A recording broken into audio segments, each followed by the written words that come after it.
திமுகவுக்கு 3வது இடம். திமுகவை பின்னுக்கு தள்ளும் தாவேக. நத்தம் தொகுதியின் கள நிலவரம். 2026 சட்டமன்ற தேர்தலுக்கான நத்தம் சட்டமன்ற தொகுதியின் தேர்தல் கள நிலவரம்.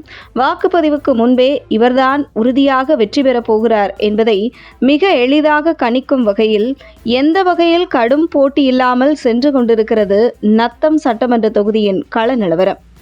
முதல் இடத்திற்கான போட்டி இல்லை என்றாலும் நத்தம் தொகுதியில் 2ஆம் இடம் பிடிக்கப் போவது யார் என்கிற கடும் போட்டியை பார்க்க முடிகிறது. இந்த தொகுதியில் சிட்டிங் எம்எல்ஏவான முன்னாள் அமைச்சர் நத்தம் விஸ்வநாதன் சுமார் 5 முறை இதே தொகுதியில் போட்டியிட்டு வெற்றி பெற்று சுமார் 20 வருடங்களுக்கும் மேலாக சட்டமன்ற உறுப்பினராக இருந்து வருகிறார்.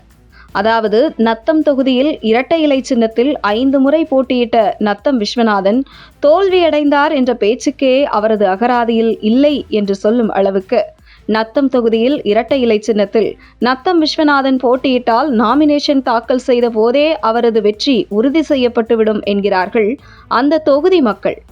முன்னாள் அமைச்சராக இருந்த நத்தம் விஸ்வநாதன் நத்தம் தொகுதிக்கு கொண்டு வந்த நலத்திட்டங்களில் முக்கியமானவை காவேரி கூட்டு குடிநீர் திட்டம். மேலும் திண்டுக்கல் மாவட்டத்தில் அமைந்துள்ள மருத்துவக் கல்லூரிக்கு அடிக்கல் நாட்டியவர் நத்தம் விஸ்வநாதன். அந்த வகையில் திண்டுக்கல் மாவட்டத்தில் மருத்துவக் கல்லூரி வருவதற்கு முக்கிய காரணமாக இருந்தவர் நத்தம் விஸ்வநாதன்.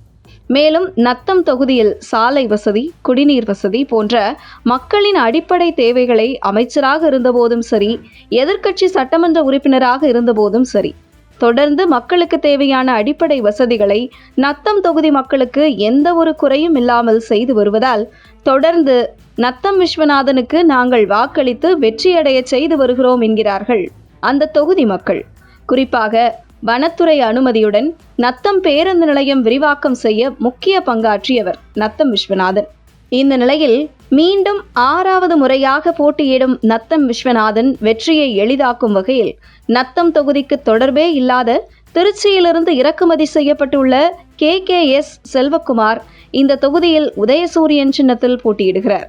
அந்த வகையில் தற்போதைய நத்தம் தேர்தல் கள நிலவரப்படி 2ஆம் இடத்திற்கு திமுக சார்பில் போட்டியிடும் KK செல்வகுமார் மற்றும் தமிழக வெற்றிக் கழக வேட்பாளர் இவர்கள் இருவருக்கும் இடையில் கடுமையாக போட்டி நிலவி வரும் நிலையில் நத்தம் தொகுதியில் தமிழக வெற்றிக் கழகத்தினர் மிக கடுமையாக இறங்கி வேலை செய்வதால் KK செல்வகுமாரை 3ஆம் இடத்திற்கு தள்ளிவிட்டு 2ஆம் இடம் பிடிக்க அதிக வாய்ப்புள்ளது.